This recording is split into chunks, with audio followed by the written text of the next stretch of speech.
بسم اللہ الرحمن الرحیم۔ شروع اللہ کے نام سے جو بڑا مہربان نہایت رحم والا ہے۔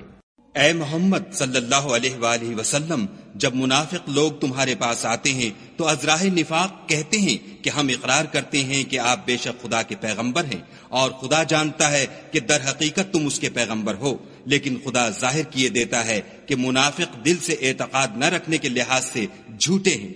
انہوں نے اپنی قسموں کو ڈھال بنا رکھا ہے اور ان کے ذریعے سے لوگوں کو راہ خدا سے روک رہے ہیں۔ کچھ شک نہیں کہ جو کام یہ کرتے ہیں برے ہیں۔ یہ اس لیے کہ یہ پہلے تو ایمان لائے پھر کافر ہو گئے تو ان کے دلوں پر مہر لگا دی گئی، سو اب یہ سمجھتے ہی نہیں۔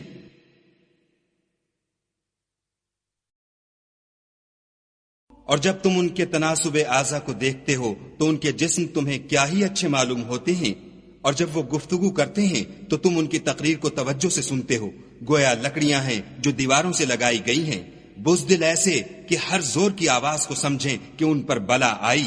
یہ تمہارے دشمن ہیں، ان سے بے خوف نہ رہنا، خدا ان کو ہلاک کرے، یہ کہاں بہہ کے پھرتے ہیں۔ اور جب ان سے کہا جائے کہ آؤ رسول خدا تمہارے لیے مغفرت مانگیں تو سر ہلا دیتے ہیں، اور تم ان کو دیکھو کہ تکبر کرتے ہوئے منہ پھیر لیتے ہیں۔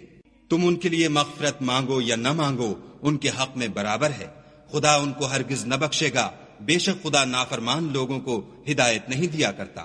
یہی ہیں جو کہتے ہیں کہ جو لوگ رسول خدا کے پاس رہتے ہیں ان پر کچھ خرچ نہ کرو، یہاں تک کہ یہ خود بخود بھاگ جائیں، حالانکہ آسمانوں اور زمین کے خزانے خدا ہی کے ہیں، لیکن منافق نہیں سمجھتے۔ کہتے ہیں کہ اگر ہم لوٹ کر مدینے پہنچے تو عزت والے ذلیل لوگوں کو وہاں سے نکال باہر کریں گے، حالانکہ عزت خدا کی ہے اور اس کے رسول کی اور مومنوں کی، لیکن منافق نہیں جانتے۔ مومنوں، تمہارا مال اور اولاد تم کو خدا کی یاد سے غافل نہ کر دے، اور جو ایسا کرے گا تو وہ لوگ خسارہ اٹھانے والے ہیں۔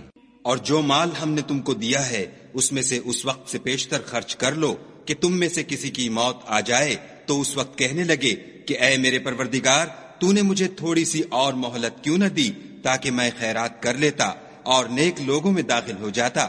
اور جب کسی کی موت آ جاتی ہے تو خدا اس کو ہرگز مہلت نہیں دیتا، اور جو کچھ تم کرتے ہو خدا اس سے خبردار ہے۔